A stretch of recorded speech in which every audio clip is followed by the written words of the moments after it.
বোর্ডিংয়ে হয়তো অনেকে জানেন না যারা নতুন, যে কী কী ব্যবহার করতে হয় বাচ্চারা আসার সময়। আপনারা সবাই জানেন যে যারা যারা হয়তো মুরগি লালন পালন করেন তারা জানেন লাইসোভিট। এই লাইসোভিটটা প্রথমে ইউজ করতে হয়, লাইসোভিট একদিনের বাচ্চার জন্য। তার সাথে আরও 2টা ওষুধ আছে, সেগুলো আপনারা চাইলেও ব্যবহার করতে পারবেন। ইক্সিভেট, এটা খুব ভালো, এটা ব্যবহার করা হয়, যারা যারা জানে তারা ব্যবহার করে। আরেকটা ওষুধ আছে, সেটা হচ্ছে আপনার মক্সিলিন সিভিভেট।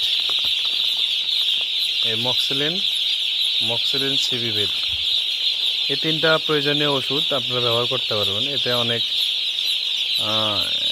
অ্যামোক্সিসিলিন, পরিপাক স্বাস্থ্য, এটা আপনার 1 গ্রাম 1 লিটার পানিতে খাওয়াতে পারবেন। মোটামুটি 3টা ওষুধ ইউজ করলে আপনারা একদিনের বাচ্চার বোর্ডিং ছাড়তে পারবেন। এখানে একটানা 2 থেকে 3 দিন ইউজ করবেন।